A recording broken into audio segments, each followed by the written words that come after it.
Hey everyone, it is Cassius from the Second Floor Podcast. Thank you for joining us on this special guest episode with Dr. Kara Otuomagie. She is the owner of Kinetic Living, a multidisciplinary health facility in the heart of Edmonton. Dr. Kara Otuomagie also sits on the board of the Stollery Children's Hospital as an active member of our fitness community, and as a chiropractor who works with athletes. She assists people in achieving their personal and professional goals alike. She completed her Bachelor of Science at the University of Alberta, where she also volunteered at the Stollery throughout her undergraduate degree, giving back to the very hospital that saved her own life. She has been a member of the Stollery Women's Network for several years and is the founder of Ladies Who Brunch, an annual charitable event in support of the Stollery Children's Hospital. Dr. Kara and I chop it up, discussing not only her personal journey, but her community impact as well. And I feel like this episode is definitely geared towards those young women who are aspiring to be in the health and wellness space and to aspire to, not only build their own business, but as well have a impact in a fulfilling career in the health space. So without further ado, hope you guys enjoy the conversation with Dr. Kara Otuomagie. I'm your co-host, Kenny Buller. Welcome on the Second Floor Podcast. We would have dreamt of something like this, and here it is. Looking kind of dapper, but it be chilling. It's no matter about my business, so I You in clinic or out and about, do you go by Dr. Otuomagie? Dr. Kara. Yeah. Oh, interesting. Yeah, because it's just easier, and Yeah. it's there's twofold. So it's not only easier, but it allows a reminder of, yes, I've still done this work. I've had the education. I've gone to school for, 8 years to do what I'm able to do and provide care to you in the utmost way. Yep. But at the same time, I also have a different relationship with my patients because I see them for not just 3 minutes. Yep. I'm with them for anywhere from a half hour to an hour when they're dealing with injury, weeks on end, when they're not, and they're doing more preventative care every couple of months, that kind of a thing, once a quarter. Yep. And there's a different relationship that's there. Yeah. So it's kind of like, hey, what's up, Dr. Kara? Yeah. And it loses the formality and allows people to not necessarily feel as though they're being approached by a white coat. Right. Mm-hmm. Oh, interesting. Mm-hmm. Very interesting. That's I understand it now. Yeah. But I'm going to say your full name. So I'm okay with that. We're rolling right now. So welcome, Dr. Kara Otuomagie. Hello. Onto the Second Floor Podcast. Thank you for having me. Yeah, thank you for coming on. We were just rolling. We were talking about last names and how I feel that they're special, and I feel like, out of respect to, say a person's, full name. But yes, the interviews that I found of yours it was interesting to me. But aside from that, I want to get into your story a little bit and kind of your career and kind of where you are today. So maybe take us a little bit back, like when you first started your journey into thinking about getting into the health space. What was that? When was that? Have you always wanted to be, a chiropractor? Have you always wanted to have your own business? Take us back a little bit. What does that look like? It's interesting that you mentioned that, because right now I'm in a space where I'll call it a transition period. And it's a moment usually of reflection, a self sort of discovery, and kind of really honing in on what I want to do and where I want to go. Yeah. And it's all about my knee. So on July 1st of this year, I was trail running. I tripped on a route and I unfortunately fell. The first thing I did was, oh my gosh, Kara, save your hands. Your hands are your life. My hands have done so many things for me, and this is how I make my living. But this is also how I help people physically with my hands. So it's been dry here. As you know, we've had very, very high temperatures here in Alberta, and I slid because the gravel was loose because it's been dry. And I thought to myself, okay, let's twist, let's fall on your side so you don't injure your wrists, your fear of breaking them. And I injured my knee. So, I've sprained my ACL. I've probably done some other things as well. And I look back to way back when I was in my third year of university and I was playing basketball, and it was intramurals of all things. Oh, of course. Exactly. Yeah. And I, remember sitting there thinking, I gotta be doing all these things. And you're kind of in a moment where you check out, and I'm like, okay, let's win this game. We're going to win this game. So I get on the court, and within 30 seconds of me being on the court, I tear and injure my knee. I go to the hospital. I'm in a full body cast. Back then it was very different. Prophylactically, what we were told as athletes is that we were to wear our ankle braces to sort of support our knees. Yeah. And unfortunately, I was doing that. But what that ends up doing is causing a lot of torsion on your tibia. So it causes a lot of rotation. Oh, okay. Which then stresses the ligament even more. So what ended up happening is during that time, I had to discover what rehab would look like. So of course I went to the lovely physios at the University of Alberta. Being there and working with them was great. I went to my family physician, and then I started seeing a physiotherapist just close to my home. At the time, I was one of those students who was very lucky enough to live at home while I was going to school. And I came to discover a gentleman. He's no longer with us. His name was Ian. Once I graduated chiropractic college, I wanted to go back and say thank you for being so inspiring, who did it all. He was a physio. He did chiropractic manipulations. He did acupuncture.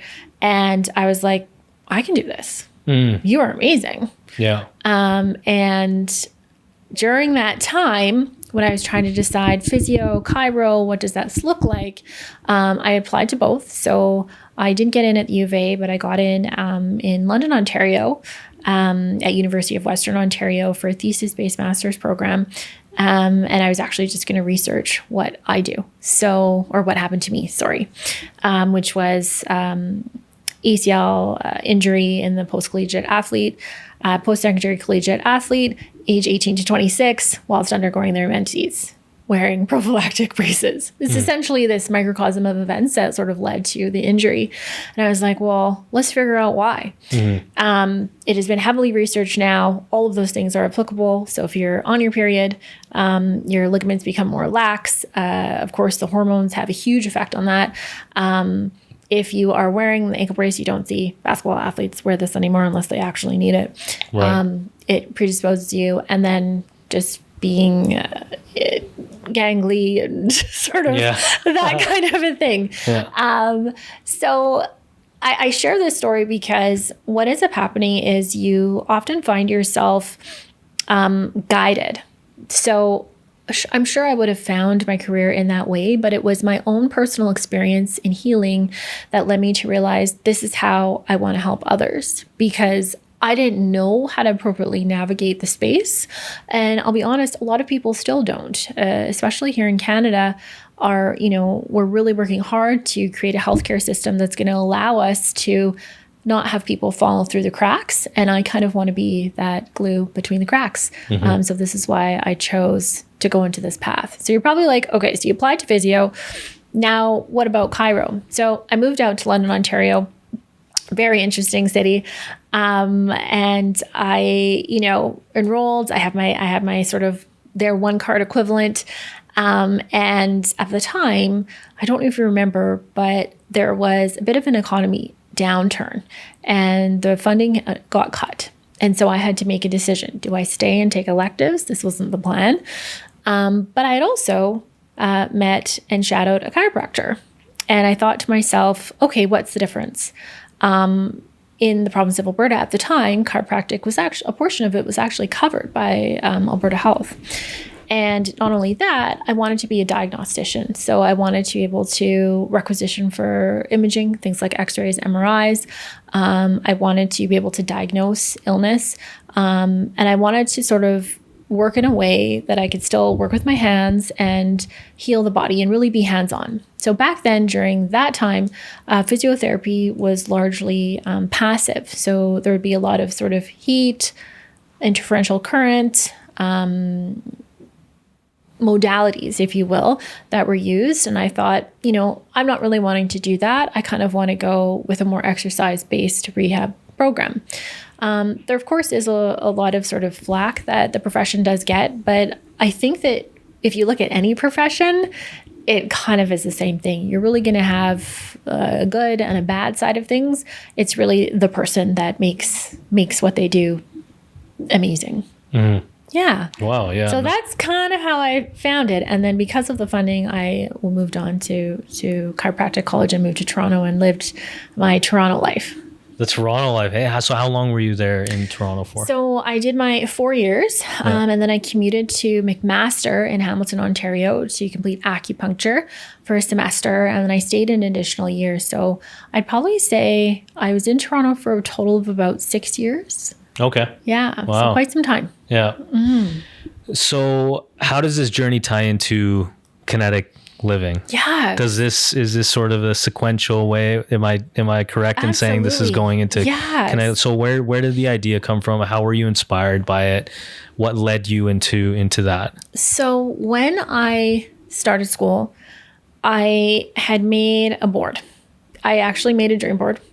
I encourage people to do it. It is a wonderful way to actualize your manifestation. I think a lot of people talk about manifestation and it's the thinking. And yes, thinking is half the part. But in order for you to use that trust muscle and knowing that the things that you're doing are the building blocks to what you want to achieve, you actually have to actualize them. Mm-hmm. So I made this board and it was sort of a reference point of the things that I wanted to achieve, the things I wanted to do. And on that, it was multidisciplinary clinic. I cut out, at the time, very sort of clean looking photos. I sort of have always liked black and white. That is very largely our branding for Kinetic. If you look at my childhood room, it was black and white. Yeah. I don't understand where that reference came from. Probably because I'm half black and half white, but we can talk about that as well. But it was birthed when I made that board. I wanted a certain type of car. I eventually got that car. I wanted to travel and see the world. I hadn't traveled or left Canada. I did that. The first thing I did when I graduated was to go to Spain, and I had a beautiful trip to Spain. There were so many different things that board created, and I wish I took a picture. I probably do have a picture on an old iPhone somewhere in my office somewhere. Yeah. But that's sort of how it came. I knew that I wanted to work with other health professionals and kind of have create the experience that I had with this one person with multiple people. Right. And when did you take the leap into Kinetic Living and building a brand and building a team and all that? Because obviously with a lot of industries, you can work for others and you can have an amazing career working for others and other companies. The leap is obviously a lot more difficult. Starting your own business, a brand, a team. There's a lot more that comes from just being an expert in your space. Now you got to put on a business hat and you got to learn marketing and sales and all those sorts of things. So when you did take that leap, or when the idea came about, and obviously it was on your vision board for a long time, how did you get prepped for that leap, and when did you make that leap? Okay, so I'm going to circle it back to my knee again. Yeah. So I was doing a race. It's called Sinister 7. It is a race. Doesn't sound fun. It's definitely not. Sinister 7. Yeah, it just happened actually 2 weekends ago. So it happens usually in July. It's in the Crow's Nest Pass in southern Alberta. And you can choose to do a leg and do a group of 7 different legs, hence the Sinister 7, or do the full ultra marathon itself. So just for those who know, it can be, you can do a 50K, you can do a 50 miler, or the 100. And I did leg 2, which has a very steep incline. And we were running in the trail, and I tripped and I fell. Surprise. During that time, again, I was kind of in a space where I was an associate at another clinic and I was being undervalued.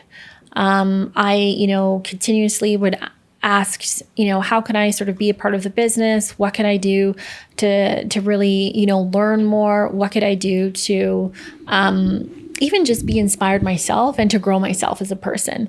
And I was continuously sort of getting shut down. And it was wild to me because what was ending up happening is that I don't think they knew my potential because they never saw it in the beginning. They never came to realize who I was as a person and all the things that I'm capable of because they didn't actually get to know me and all the things that I've done. So I remember one conversation that I had, and it was with my I guess superior at the time and the owner of the clinic, and they were talking about a television show and how I would never be able to go on TV because I was more clinical. And in my head, I sort of thought, really? Yeah. Because not only was I a top 12 Miss Universe Canada contestant, but I also did multiple interviews for that during that time on national television. I had also done a few segments. My family, we own a series of bridal stores in both Alberta and Saskatchewan. I'd also done fashion segments, interviews on TV live, me sharing about the fashion. And I sort of thought, okay, in that moment, I thought I will never be seen as someone who can do all of the things or do more. I was meant for a role and I was to stay there. And I'm not someone who sits still. I never was. I was the kid that always had to do something, whether it was vacuuming and cleaning my room or going outside and playing outside till the lights came on, because that's when you had to come home back in the day, right? Yeah. And so I found myself reflecting again when I injured my knee. And during that time as well, a patient, but also a very close friend and mentor had said to me, Jared, he said, Kara, why are you still here? When I was at work, and I was treating him that day. And I sort of thought to myself and I said, okay. And what started to happen is more and more people started to say this. The universe was telling me, there's a misalignment here, Kara. Are you listening? Are your eyes open? What are you doing? So what was happening is I was busying myself with all of the other things that it only was until my knee happened that I couldn't do much. Yeah. I started to reflect and I went back to, again, the dream board that I made. And I was thinking, have you done anything to work towards this goal? And I hadn't. And that's when the fire sort of started to get lit again. And it was a reminder to get me back on that path to work towards it. So I had, again, very thankful. One of my patients, an amazing designer here in the city. She actually since moved to Calgary, Candice Wolf Design. She was one of my patients. And I said, Candice, so can you tell me a little bit about like the process of like how this works, like how we go about doing a discovery? One of my other friends, amazing in branding, Ali, she paired branding and psychology and sort of what that works. And we did a full sort of, I'll call it a discovery meeting where she asked me questions that sort of got things out of me that I didn't even realize were there. And that's sort of how Kinetic began. I realized that the people that I had surrounded myself with over time were the people then that I could rely on and the people then that I could ask for help to support me in this dream. And it was almost as if it was not ordained or serendipitous, but as if it was meant to be. And I don't want to be cliche in saying that, but you really have to sort of find yourself in realizing the people you surround yourself with are, yes, not only a direct reflection of who you are, but also we all have something special to share, and they're more than willing to share it with you if there's that bond and connection. Yeah, no, wow. I love that. I think obviously you were listening to yourself, and obviously you had a little bit of space to reflect off of your knee injury, and I think a lot of us we're so busy in we'll call it the rat race, or Exactly. Just work and just kind of do your thing. And we don't take that time to reflect on certain stages of our life. And then certain things like this happen, and individuals kind of come that are close to you who are like you said, why are you still here? Yeah. What are you doing? And then that seed starts to grow in your mind. I'm curious to know, when you did make the shift and you decided to leave the practice that you're working at, what were your feelings like? Like how that jump is so, I always like to bring it up because the entrepreneurs and the business owners that I talk to, they all have different stories, and it's very interesting to know. So when you did take that leap, were you super confident in, I'm going to make this work, it's going to be good, like I have a lot of support around me and I'm going to figure this out? Did you have any doubts at that time? Was it, fear, or was it a mix of fear, excitement? Like what does that look like when you made that transition into your business? Looking back now, I don't think there was any fear, because you are so heavily involved in the things that you need to do to make sure that you're successful, that as long as you are setting yourself up for what you can do, and for the things that you don't know you can do, you get help with it, then you're okay. Yeah. Now, my story might be a little like everyone's. Mine's a little bit different because 6 months after opening, the pandemic happened. So I didn't predict that. So all of my projections, all of the things that I had planned to do came to a screeching halt when we had to close Kinetic on March 14th of 2020. And that is when the fear came. Right. Because I had no control over the things that were happening. And I think it's easy for us to remind ourselves as entrepreneurs, we can control all these little bits. We can do this, we can do that. It's like a giant chess game. Well, if I do that, these things will happen. If I don't do that, these things will happen. And I was able to sort of navigate that, and giving myself space and grace, realizing that there were certain things that, they're just out of my control. But when the pandemic happened, there was none. Right. Yeah. So it was a very different time. So when I made that jump, or the leap, to round it back to that, I had done prep for about 2 years prior to making the jump. So I was very lucky to come from an entrepreneurial family, with the support of my mother and my late father. So I had them to lean on largely. My 2 sisters, who are amazing entrepreneurs and doing what they do for our family business. I also had them to rely on. And I think it was not being afraid to ask for help. It's so easy as entrepreneurs to want to do everything yourself. I still find myself consistently checking myself to make sure I'm not. But not being afraid to ask for help was probably why I would say I didn't have fear. Fear that was debilitating, right? I think there's going to be some element of fear that will always be there. And I call those unknowns. Yeah. Like, I don't know what's going to happen. But not fear that was like, oh my gosh, well, I'm jumping off this cliff and I'm taking this massive risk. It was like, no, I know I'm doing this. These are the things that are going to happen for the next 5 years as a result. Right. I know I'm doing this. These are the things that are not going to happen for the next 5 years as a result. And they're personal, relationship, sacrifices, financial sacrifices that that you're making. So then that's where the fear kind of becomes a little bit diluted. Right. Oh, wow. Yeah, no, I feel that. That's tough, especially when the pandemic just, obviously it is something out of your control. And of course that can be a big, I guess, like the fear comes from the unknown, right? Not knowing what that looks like. No, that's so interesting. Yeah. Kara. Since then, I have to say, I definitely have fear. Yeah. Right. Yeah. I call it, and I've worked through it.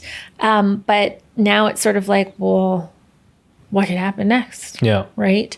So I think I think that I'll call it the trauma of the pandemic. And I think we all experienced a collective trauma, each in our own ways and as a society as a whole. And we're still dealing with the ramifications of that when it comes to social isolation and so on. Yep. That's a whole nother conversation. Totally. But yeah, I'd have to say that there's moments where I'm like, okay, well, the worst has happened. Yeah. What could possibly happen now? For sure. You mentioned something earlier, which I kind of want to touch base on, and you mentioned multidisciplinary clinic. How does Kinetic Living differ from a traditional chiropractic clinic or physiotherapy clinic, or what does that look like? Absolutely. Yeah. So one of the things that I found when I first started, again, as a patient, was that I would be at a clinic and I might see my practitioner for maybe 3 minutes. Right. They'd be helping 5 people at the same time.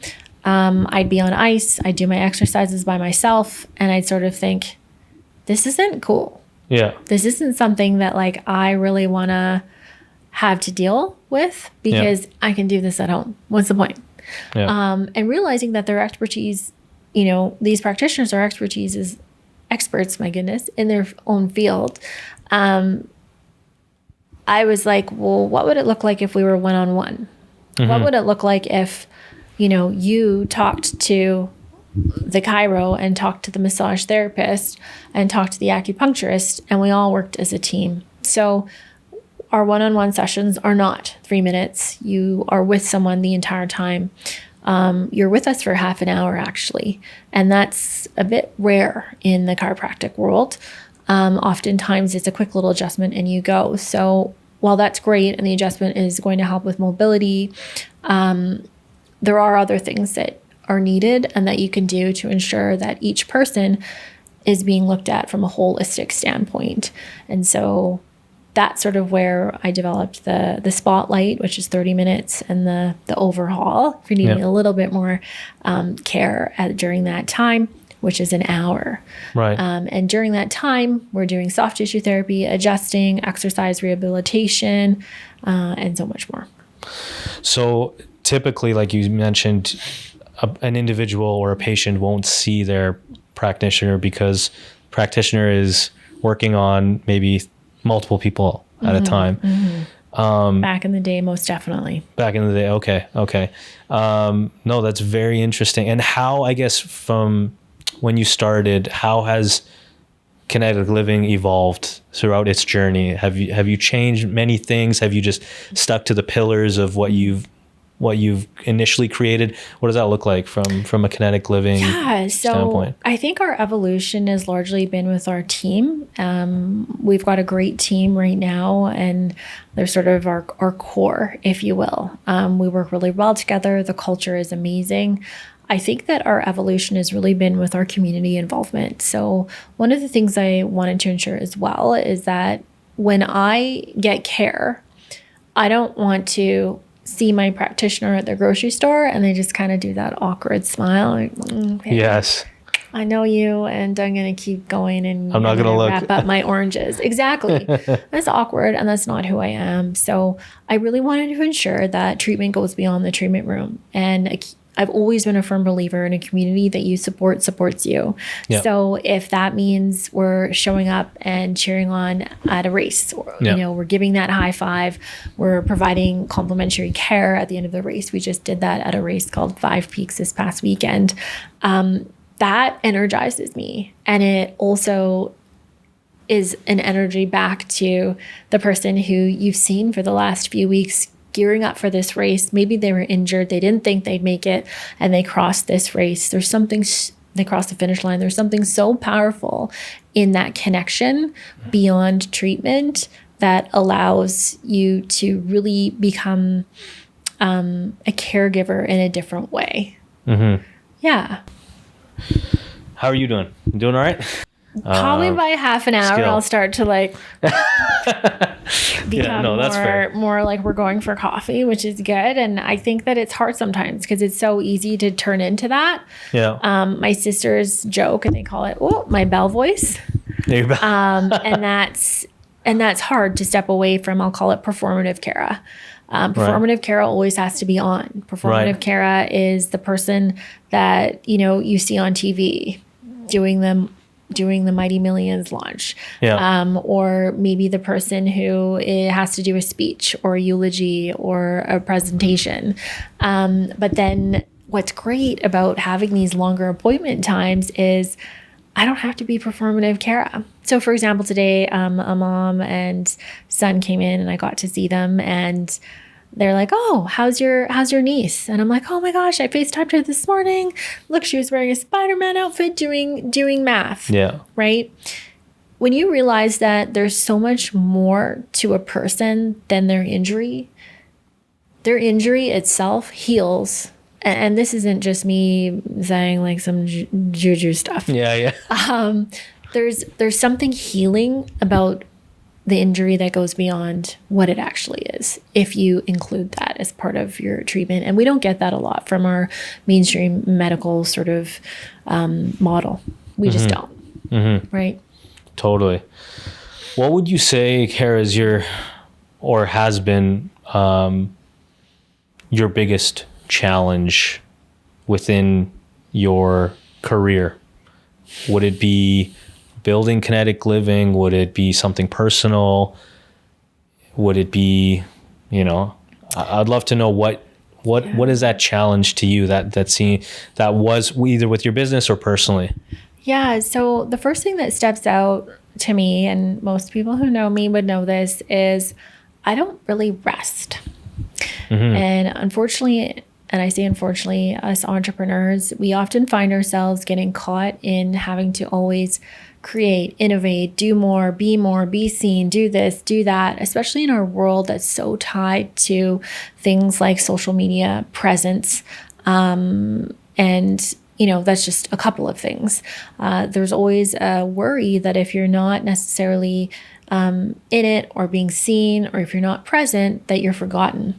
So what tends to happen is you find yourself constantly being, again, on. And whether that's, out volunteering or out attending events or giving so much of your energy to others that you don't really get much for yourself.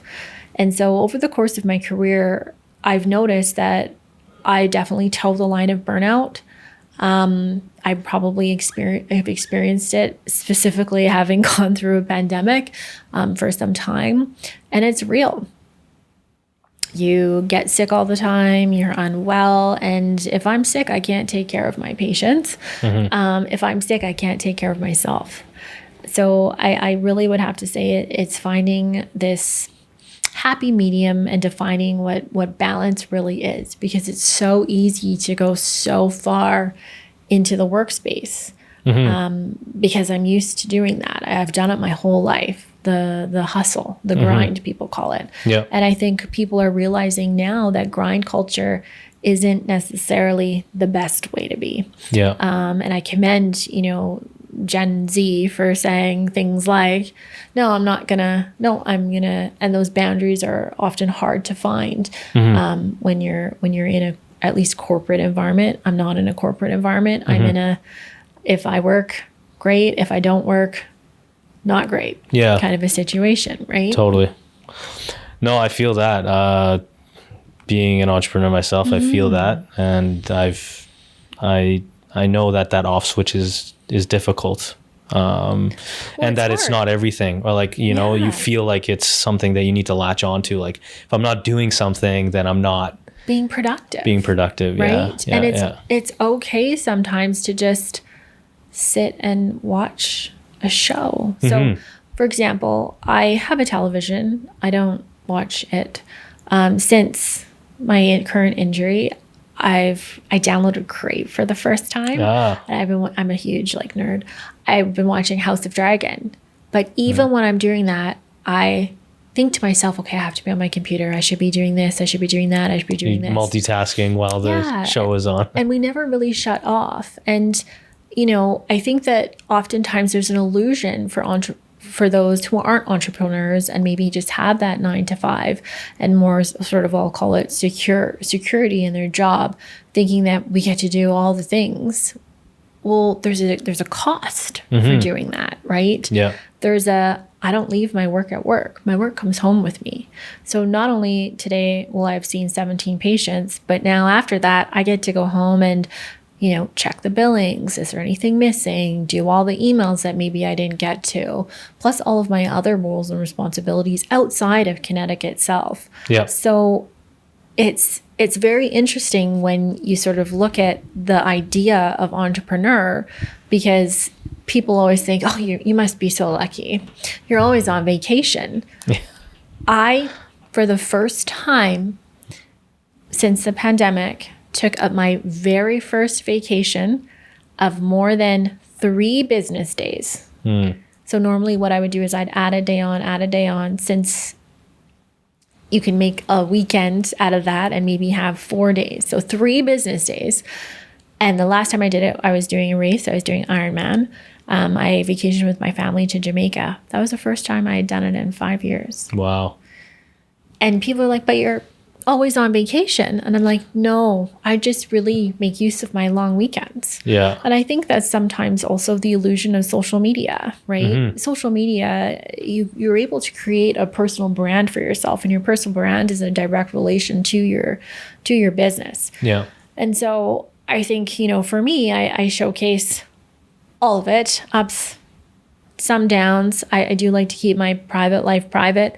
And one of the things for me to share is when I have time is when I travel. Yeah. And I think it's fun. And that's what I love to do. And I love to share what I do when I travel. But people, might say, oh, you're always traveling. And I'm like, no, I'm not. You just don't see me working, because I'm working 99% of the time. Yeah. And I can't be doing this while I'm working. Yeah. If you really think about it, right? Yeah, totally. Yeah. No, I feel that. I think it's easy on social to just see the highlights and think, oh, Of wow, course. Kara's just always on vacation No. and living her life. I wish. Yeah. Someday. Yeah. Let's make a dream board about it. Oh, for sure. Yeah. Exactly. The vision board, the black and white vision board. That's 100%. Yeah. 100%. No, I love that. I think one of the things I was going to ask you in terms of challenges was, have you faced any challenges being a woman a colored woman in your space, in your industry? The reason I ask this is personally as a guy, who's brown and who's Middle Eastern, I've had certain scenarios in the corporate space, especially here, and they've been, not so fun to be a part of. And sometimes I was oblivious to it in the moment and not knowing what's happening, and even navigating it after the fact. I've noticed that because of who I am or the way I look, I've gotten some different treatment, and we talked about this in our pre-talk. So I want to know, if you're willing to share what those challenges look like for you as you were building your business and all the things that you're doing. Yeah. I'd probably say, of course, right? Absolutely. Not only being a woman, but a woman of color. And sometimes people are confused because I can be white passing at times and not white passing at other times, depending on how I style my hair or what I do. And so it's wild to me when those racial microaggressions will come up. Anything from when we were looking for a contractor, one of my first meetings, it was as if the person that I was meeting with, I did not choose this person as a contractor, because I was female, just thought that I didn't know anything, not knowing that I had helped and been alongside my dad and watched the process when we built out our first store for the bridal boutique, and then did it on my own after his passing for our second store, which is now, of course, here still in Edmonton downtown. And I didn't share that, right? I just said, this is what I'm looking for. This is what I'm thinking.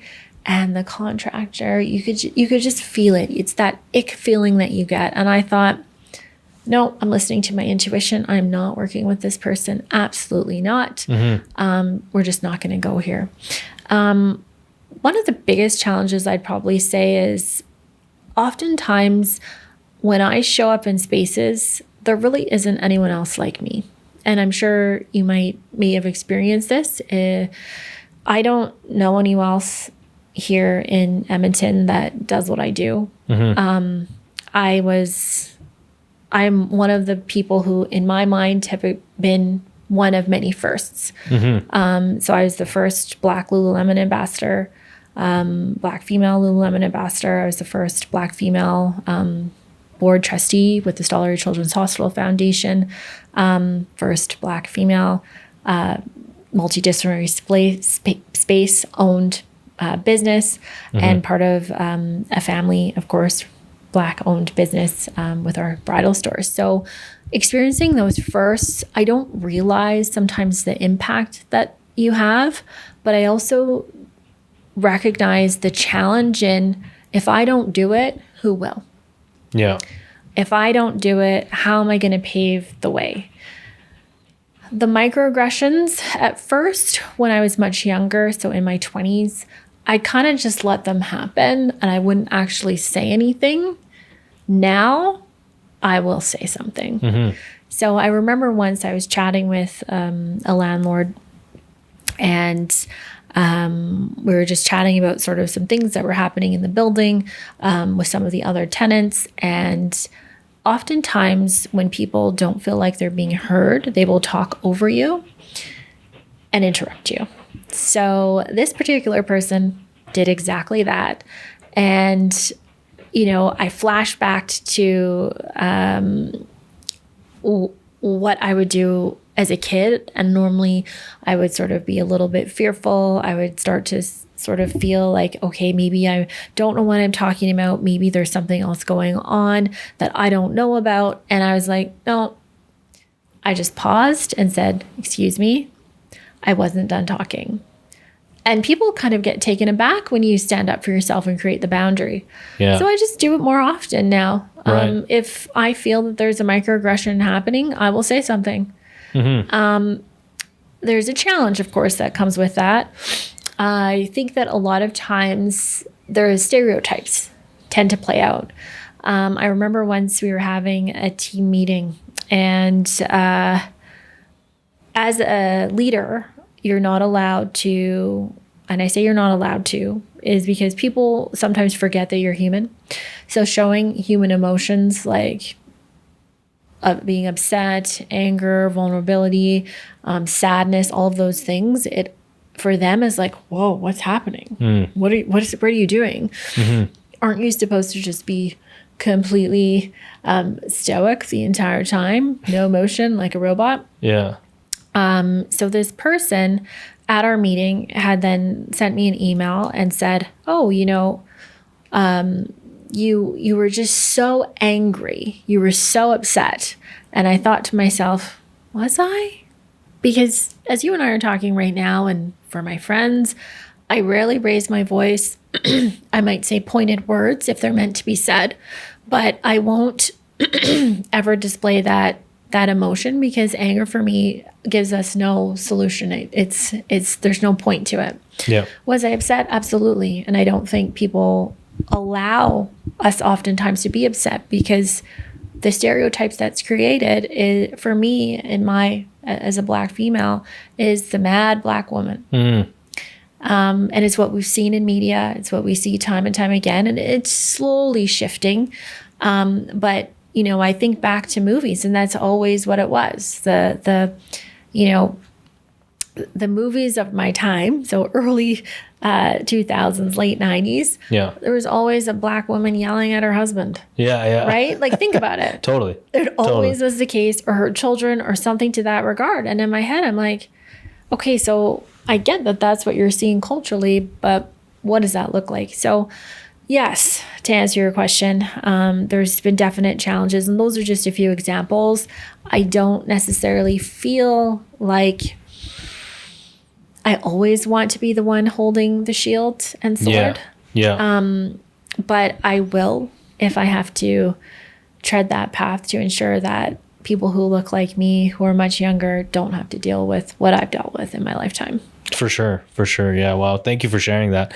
Does it motivate you, Kara? Like, does it, like for me, I when I feel those sort of microaggressions or, you know, certain things where people will almost doubt me or think that I don't know, or these sorts of things, these certain scenarios that happen in my life, I use that sort of anger and those emotions to fuel me to do even better, you know, become better, do more, achieve more, and let my actions kind of dictate what it looks like, instead of, or at least I take that and I try to use it as fuel. Do you use any of that, you know, those challenges, those difficulties to be like, you know what, I'm going to double down and just be even that much better and take it. It might not be a good way of doing it. I know I do it, but I'm just curious if you do it as well. You know, I'd probably say there was a time where I would definitely do that. Yeah. When I was much younger, I remember my dad sitting me down and saying, in your life, you're going to have to work twice as hard, do twice as more, and always allow what you do to speak for who you are. So that when someone looks at you and they look at your resume and they look at you again, they're like, no question of what you represent. You have to act with honesty, integrity, and have a strong moral compass. And I've always tried to do that throughout my whole life, and realizing that what ends up happening and what can end up happening is the performative measures that we take to uphold this idea of what someone else thinks of me is exhausting. It is so exhausting. I want you to just like me for me, not what I do. I'm Kara. I'm not Kara, the model. I'm not Kara, the sports chiropractor. I'm not Kara, the ad name behind. And while I've gone through my life sort of collecting accolades, I've realized that they don't really mean anything. They mean things, and I get that in our world today, but they don't really mean anything if I don't attach value to them. Right. So what I ended up doing was realizing that I want to do things for me. I don't need to do things to prove my worth to society in thinking that I'm not good enough. It's taken a long time to get there. And there's a lot of emotion that's comes with that, because for so long, I've always felt that I needed to stay current, stay fashionable, blah, blah, blah, blah, blah, because I was viewed differently, right? I remember, you know, starting up in, so when I was deciding, I kind of wanted to, you know, work into the modeling space. And at the time when I was wanting to do it, there was nobody that looked like me in ads, at least in Canada. Very different in the States. I always joke, if I was in the States, it would be a very different story. I might be living a very different life. Right. And I only say that because the population in sheer size, and there was a market for people who looked like me, meaning I want to see ads with people wearing these clothes because I'm who I am. Right. So I remember them saying, well, there's no market for you. That's kind of what the thing was. And then a year later, when it became trendy, we started seeing more of the mixed race females on the scene. And I was like, I am so confused. What is happening? What shifted? Right. It could have been anything, but it was, okay, well, we need to move and push capitalism a little bit more. We need you to buy these things. We realize there's a market for certain hair products and et cetera, et cetera. So let's actually do it. And this is in Canada that I speak of. Yeah. Right? So yeah, I think that for me, I don't necessarily use it as a motivating factor anymore. I use it as a reminder of allowing me to define my own worth. Yeah, I love that. That. Yeah, I think, like you mentioned, it does, like, you took some time, and, you know, It took a long time. Yeah. No, totally. I want to touch base on some of the stuff that you've been doing, specifically with the Stollery Foundation. You're on the board. I'd love to know how that came about, why it means what it means to you to be on the board, and that portion of giving back. I feel like there's something there. So I want to kind of dive into that. So how did that come about? Tell me a little bit of a backstory of how it all came why, about. yeah. So my why is really quite simple. I'm returning, and I'll get emotional here. When I was younger, my parents, they had me when I was young, and I got pinworm, and I ended up having intestinal bowel obstruction. So this is a story, of course, that was told to me. I was maybe 1 year old. My parents were still in school. We didn't have much, and the nurses at the hospital took immense care of me. There were moments where we thought I'd have to go into surgery. There were moments where they thought they'd lose me. But I came out alive on the other side. And it was the Stollery nurses who said, you know what, it's okay. We can actually admit her, very different times back then, as a form and a way to not only care for me, to ensure that I'd be fine, but then, of course, as a help to my parents. So hearing that as a much older child, I realized, okay, I got to get back. This hospital saved my life not once, but twice. Second time, I was 6 years old in grade 1. So sorry, I was 5. I was hit by a drunk driver. A teen was coming home from the last day of school, and I was running across. So what I used to do is I'd run across before the hand would come on. So I'd see the walk sign, and then I'd run across the street, and I was running across the street on 111th Street and 23rd Avenue. No, not 23rd. I can't remember. Anyways, around that neighborhood. And I got hit. And all I remember is I got hit on my left side. I got catapulted. All I remember is waking up, looking over, my mom is with my little sister in the stroller screaming. It was like a blue kind of ish car. And I just remember being in and out of consciousness. My mom drove that car to my doctors. And eventually I made my way again to the Stollery. Same kind of thing. I just remember being in and out of consciousness. I could have died once again. There's so many things coming to me. So my life changed in that moment where, growing up, I ended up having scoliosis. You'd never know, but I had some back then concussions for years after, where I would vomit and sort of continue to live this odd life. And when I say odd, meaning every lunch hour in grade 2, I would have to go and take medication because we would want to prevent a headache or a migraine, which was a concussion-like headache, to come on. I wasn't told at the time that I had a concussion, but I for sure did. Things like difficulty concentrating. I would get blurry vision all the time. It was pretty wild to experience that as a child, and very life-changing. But once again, I had the great support of the hospitals. So in my undergrad year, I knew that I wanted to give back. I've always loved working with kids. I taught swimming lessons and was a lifeguard for 10 years. And I volunteered for my entire undergrad at the Stollery in the inpatient clinic.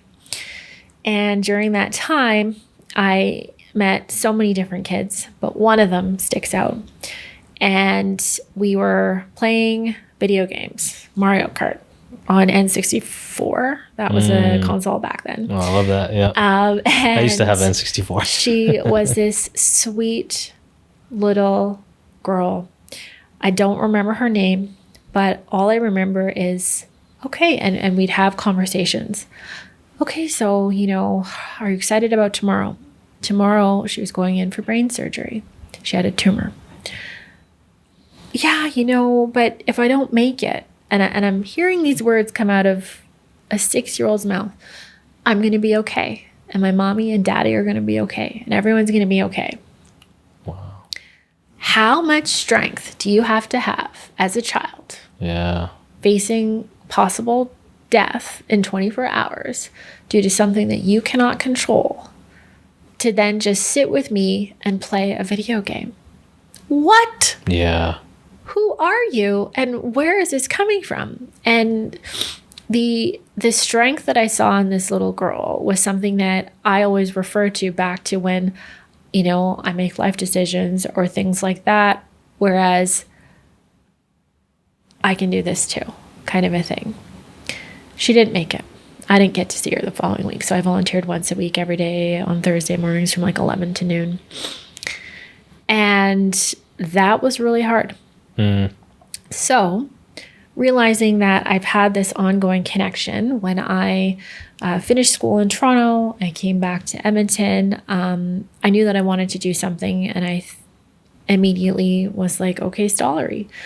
I joined the Stollery Women's Network just as a volunteer, and I eventually went to become the event chair and sat on the Stollery Women's Network advisory. And then from there, I became a board trustee, and large in part realizing that we are the only Canadian children's hospital within an adult hospital. Our advocacy has been to create a standalone Stollery so that kids like me and kids like the little girl can get impeccable care. And to allow us to really come together in community to ensure that our children, who are the future, who are our children of tomorrow, will be able to live a long and healthy life. Yeah. Wow. That's really powerful. Thank you, Kara, for sharing. I know that's gonna, for our audience listening, I mean, that's gonna be such a takeaway in this episode. So I appreciate you sharing, and that's super powerful, and it makes sense that why you're doing what you're doing. And it's interesting to hear your story and how it connects to the things that you're doing, and how much of a personal connection you have with everything that you're doing, you know. And I think you embody that journey of an individual who should align with the things that they want to align with. Absolutely. And I think that that's inspiring even for myself. So I want to ask you, you know, for our audience listening, for the young women who are listening, we actually don't have many women guests. We've been trying, but we haven't, you know, a lot of our guests have been male because it's just easier to bring on. So you're one out of a few, so appreciate you coming on. Yeah. But I want to know, what advice can you give to the young women? Maybe there's a young woman who has maybe a similar background to you, or even that woman who's thinking about maybe getting into the health space, maybe starting a business, thinking about these challenges ahead. Maybe they've gone through some of these challenges already. What advice would you give to that individual? So take something that you love, whatever it may be, the passion, the drive, everything that goes behind it. Not only are you going to put in your all to do it, but you're going to surround yourself with people that you love to help you do it. I think that it's so easy for us to want to feel like we need to do things on our own. But when we look at the successes of others, they always have someone in their corner. And it could be a best friend, a mom, a sibling, a dad, whatever that looks like, another family member. It's to remind yourself that you don't have to go at it alone. For so long, I'll be honest, because I felt alone in my space, as I was the only person showing up who looked like me, who was like me, had a background like me, and so on. I almost felt as though that I am going to have to do this all by myself, and you don't have to. You can reach out. I have so many amazing mentors in my life, and I've realized that they once felt like I felt, and I will reach out to them and have that conversation. So my biggest piece of advice would be, don't feel like you have to do it alone. Make sure that you have those people in your life that you can surround yourself with. And if you don't, because I didn't either, start to align yourself with people who make you feel safe and make you feel comfortable and support your dreams, your ambitions, and your goals, and don't bring you down. So when you start to have that like ick feeling, that, feeling of, I'll give an example. In my early 20s, before I opened Kinetic, I went to every wedding. I went to, birthdays, baby showers, bridal showers, bachelorettes with this certain group of friends. And when I opened Kinetic, not one of them came to the grand opening. Wow. And I sat there and I sort of thought to myself, are these actually my friends? Mm-hmm. Or are they just in my orbit because they enjoy the things I do for them? Right. You're going to have to make some hard decisions. I call them, again, transitions, where you realize that the people that you're surrounding yourself with are preventing you from becoming your person of tomorrow. And what I mean by that is your future you has to grow. And your future you is going to grow. And some people won't like it. They won't like that you're not maybe hanging out and, gossiping. And this is a female sort of space, gossiping and drinking wine and doing all those things. And they might not like that maybe you like to adventure and see the world and travel and not drink all the time. Make the decision for what's right for you. So many times I see people's friends, so-called friends, quotation marks, hold people back because of their own insecurities, of not realizing their own potential. So that would be the next thing, is recognize, again, the people that you're surrounding yourself with. And if you look around and think to yourself, would that person show up for me? Would they support my business? Even though you're doing everything that you can to support them in their space?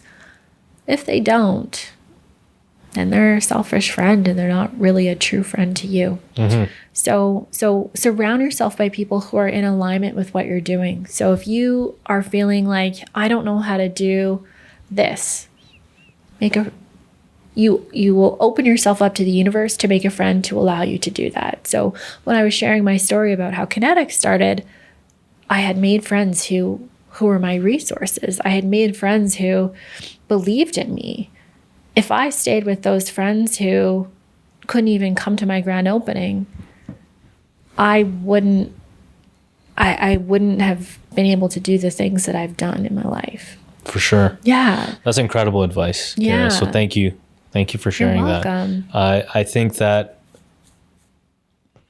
I love the mentor piece because I think that's huge. Mm-hmm. And I love the don't be afraid to ask, because I feel like a lot of us do that all the time. All the time. Because it's intimidating. Mm-hmm. And I know that, even I sometimes say, like, we all have a pretty decent network of people, even though we might not think we do.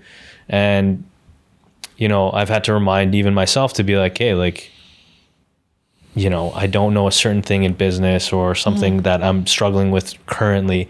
It's like, I can go into my phone right now, and even if that person is in that field or might not be an expert in this specific topic, just asking, they might know someone who might be able to help me figure this out. Totally. And I think it's innately also in you, right? Mm-hmm. So if you are not growing in the environment that you're surrounding yourself by, innately, your body is going to be like, I don't want to do this. Those moments you're like, I don't want to hang, I don't want to do this, I don't do that. Mm-hmm. There are moments when you actually just want to chill, but then there are other moments of ask yourself why. Yeah. Ask yourself why you're loathing being around this person or doing this certain activity. When you start to get to the root of it, then you realize that there's a miss or malalignment. I think therapy is probably the third thing or fourth thing that I'll say. You get so much self-discovery from an omniscient viewpoint, and a viewpoint that challenges you. And you have to find a good therapist, of course.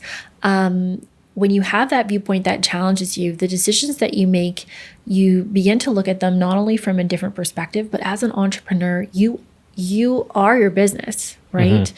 And your mental health will directly affect your business.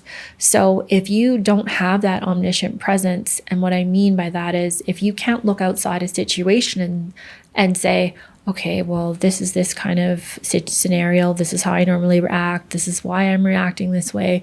This is what I need to do to move forward. This is how I can help this person in the business, and so on. Then you will find yourself being stuck with forward momentum. So that probably would be another huge thing. Yeah. And it was life-changing for me. I highly recommend. Yeah, for sure. No, I appreciate you adding that.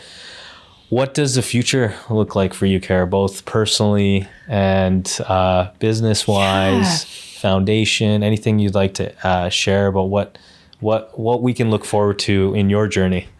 Yeah. So, I mean, I've always got some exciting things happening. So again, back to my knee. The knee has been the anchor. And I laugh at this because it's just been something that I've realized in the last little bit. As you know, I have this happening, but at the same time, I decided to, with a run club that I co-founded, I decided to sort of sunset it. And the reason being is that I was finding that I wasn't able to give energy back to me. So there are certain things that I want to do that I'm trying to do, but because I'm giving my energy to everyone else and everything else, I couldn't do them. So one of those things was I've been in school. I am in a tech accelerator program. It's called the Grow Now program, and it's funded by the federal government. So every Monday morning from 8 to 3 Eastern time, 8 to 11 Eastern time. So I'm up early. I am with a cohort of women, each representing different provinces here in our country. And we are working on each of our own apps. So I am currently creating, which is something I haven't done in a while, and I'll definitely be sharing it as it comes out. It's a new space. Again, like everything else, guess what? There's nobody that looks like me. Of course, yeah. And this is, of course, on the Canadian front. Right. I have yet to meet one, if any, entrepreneur in the tech specific space. I've met other entrepreneurs who have done some really cool things in the startup space. So this has been cool. And how I can sort of meld health and tech is what I've been working on. So that's something that's super exciting. That's awesome. Yeah. I've been really stepping into more of sort of a reflective piece. So in 2022, I, for the first time, decided to do an Ironman. So if you're not familiar, Ironman is a 4-kilometer outdoor swim, 180-kilometer bike ride, and a marathon. And in order for me to do that, I had to give time back to myself. So anything like, no, I can't stay late, or no, you know what, I'm not going to go out because I have to get up and do this. The reflective piece is now, since taking that time and space for me, it's allowed me to sort of navigate and put, again, energy into other things like this tech project. So with saying that, I have been really just trying to figure out what Kinetic will look like in the next little bit. And with that, we're growing our team. We're currently hiring. I've taken a step back. I only have a 4-day work week now so that I can work more on the business and not necessarily in the business, which has been fantastic. And I would like to step into more of a mentorship role myself. Mm-hmm. So that's kind of I have more personal goals than anything else. For sure. Yeah. What don't you do, Kara? Oh, wow. I mean, you're inspiring. Yeah. Just listening to your story has been very inspiring. And thank you so much for coming on and sharing all that you do. I mean, an Ironman that's just that right there is much respect. Yeah, I mean, that is not an easy thing to do. No. So that in itself, but of course, everything that you talked about today, it's much appreciated for sharing your story. Anything else you'd like to share? Where can people find you if they want to connect with you? This is the time to plug in. Oh, absolutely. Yeah. So if you would like to follow Kinetic on Instagram, we are kinetic.living. I have a run club on Wednesdays while I'm currently not running. It's not a run club YEG, and it's an opportunity for us to meet in community. Yes, we run, we walk, walk. We usually go for ice cream and hang after, but come and join us on Wednesdays. We meet at 6:30 p.m. in the Garneau. And personally, you can find me at For Every Friday. So that is my Instagram handle there. Awesome. Yeah. That's fantastic. Thank you, Kara. Yes, everybody. Hope you guys enjoyed this episode, a special guest episode of the Second Floor podcast. And feel free to reach out to Kara on those, and make sure to follow her and her business. Absolutely. And Kara, I once again appreciate you for coming on, and we look forward to seeing everything else that you do. And I look forward to seeing what the future holds for yourself. So thank you so much for having me. Thank you.